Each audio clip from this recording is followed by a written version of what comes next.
আসসালামু আলাইকুম। আজকের সময় নিউজে আপনাকে স্বাগত। শুরুতেই সংবাদ শিরোনাম, পরে বিস্তারিত।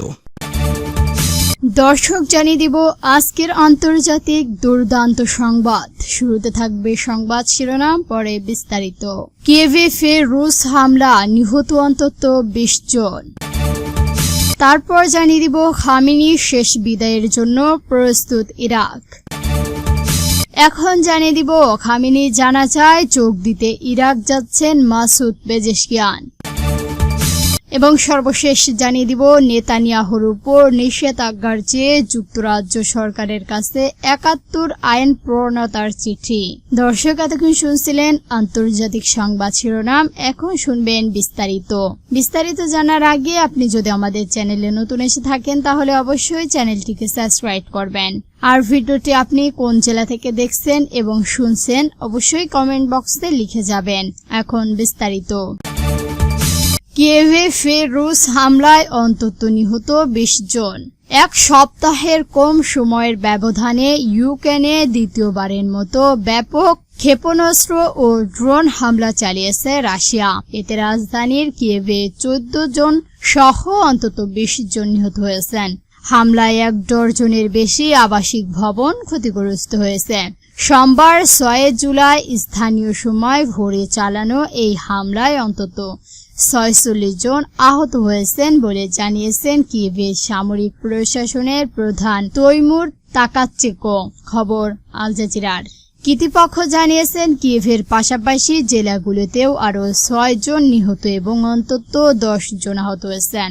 ইউক্রেনের সামরিক বাহিনীর তথ্য অনুযায়ী রাতভর রাশিয়া 68টি ক্ষেপণাস্ত্র ও 351টি ড্রোন ক্ষেপণাস্ত্র করেছেন। দে কিয়েভ খবরে বলা হয়েছে স্থানীয় সময় রাত 1:40 প্রথম বিস্ফোরণের শব্দ শোনা যায়। পরে রাত 2:10 ও 3:15 আরও কয়েক দফা হামলা হয়।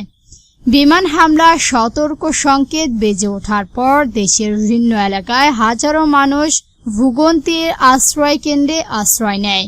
এর আগে রবিবার রাতে দেওয়ার এক ভাষণে ইউক্রেনের প্রেসিডেন্ট ভলোদিমির জেলেনস্কির সঙ্গে সতর্ক করে বলেন, তুরস্কের অনুষ্ঠান ন্যাটো শেষ সম্মেলনের আগে রাশিয়া নতুন করে হামলা চালাতে পারে। মঙ্গলবার 7 জুলাই শুরু হয় এই সম্মেলনের ফাঁকে মার্কিন প্রেসিডেন্ট ডোনাল্ড ট্রাম্পের সঙ্গে তার বৈঠকের কথা রয়েছে। এক সপ্তাহের শেষ দিকে কিয়েভের ডজন খানেক ক্ষেপণাস্ত্র ও শত শত ড্রোন দিয়ে হামলা চালায় রাশিয়া। এই হামলায় অন্তত 31 জন নিহত হন। চলিত বছরে রাজধানীর কিয়েভের একটি ছিল সবচেয়ে প্রাণঘাতী হামলাগুলোর একটি। এদিকে সোমবার ডোনাল্ড ট্রাম্প দাবি করেন, ইউক্রেন যুদ্ধের সমাধান মানুষ যতটা ভাবছে তার চেয়েও কাছাকাছি। তবে যুদ্ধবিরতি আলোচনা কতটা এগিয়েছে সেই বিষয়ে তিনি কোনো সুনির্দিষ্ট তথ্য দেননি।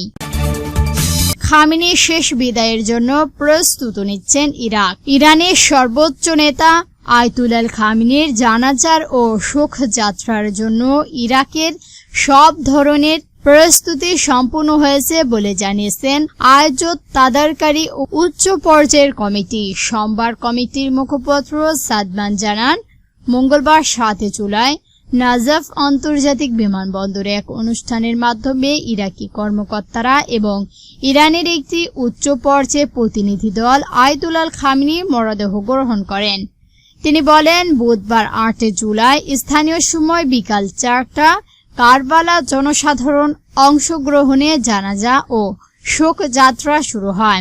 নিরাপত্তা স্বার্থের অনুষ্ঠানে সময় পুরো এলাকায় যে কোনো ধরনের উড়োজাহাজ এমনকি কোয়াডকপ্টার বা ড্রোন উড়ানো নিষেধ করে দেন তিনি। খামেনির জানাজায় যোগ দিতে ইরাক যাচ্ছেন মাসুদ পেজেশকিয়ান। ইরানের প্রেসিডেন্ট মাসুদ পেজেশকিয়ান মঙ্গলবার 7 জুলাই ইরাক সফরে যাচ্ছেন। সেখানে তিনি ইরানের প্রয়াত সর্বোচ্চ নেতা আয়াতুল্লাহ সাইদ আল খামেনির জানাজায় অনুষ্ঠানে অংশ নেবেন। বুধবার 8 জুলাই ইরাকের পবিত্র শহর নাজাফ ও কারবালায় এই জানাজার আয়োজন করা হয়েছে। খবর প্রেস টিভির। এদিকে ইরান জুড়ে আয়াতুল্লাহ খামেনি ও তার পরিবারের সদস্যদের শেষ বিদায় জানাতে শোক অনুষ্ঠানে আহত রয়েছে। রবিবার 5 জুলাই ভোরে Ayatollah Khamenei, Sayyid Bushra Hussain Khamenei, Mesbah al Huda, Bagheri, Zahra Haddad Adel এবং জাহারা মোহাম্মদী গোলপায়েঙ্গারি জানাজার নামাজ অনুষ্ঠিত হবে। পরের দিন সোমবার 6 জুলাই লাখো মানুষের উপস্থিতিতে আয়াতুল্লাহ খামেনির মরদেহ তেহরানের আজাদি স্কোয়ারের দিকে নিয়ে যাওয়া হয়। এই সময়কালে পোশাক পরানো শোকাহত মানুষ রাস্তার দুই পাশে ভিড় করেন। তারা বুক চাপিয়ে শোক প্রকাশ করেন, ইরানের পতাকা ও খামেনির প্রকৃত বহন করে এবং ভিন্ন স্লোগান দেন। তেহরানে সোমবার অনুষ্ঠান শেষে বুধবার নাফাজ ও কারবালার শেষে বিদায় ও জানাজায় অনুষ্ঠান হবে। এরপর বৃহস্পতিবার মাশহাদের ইমাম রেজা আলাইহিস সালামের মাজার প্রাঙ্গণে চূড়ান্ত জানাজা ও দাফন সম্পূর্ণ হবে। নেতানিয়াহুর উপর নিষেধাজ্ঞার চেয়ে যুক্তরাজ্য সরকারের কাছে ৭১ আইন প্রণেতার চিঠি।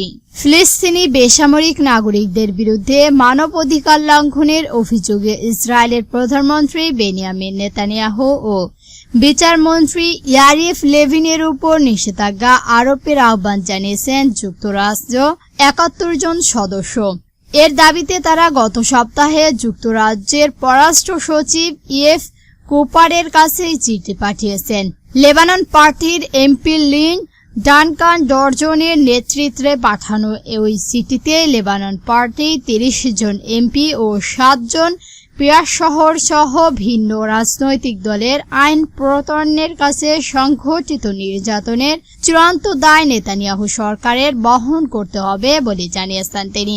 চিঠিতে নেতানিয়াহুর পাশাপাশি উপপ্রধানমন্ত্রী, বিচারমন্ত্রী ও স্বরাষ্ট্রমন্ত্রী দায়িত্ব থাকা ইয়াভিয়ান লেভিনের বিরুদ্ধেও নিষেধাজ্ঞা আরোপ আহ্বান জানানো হয়।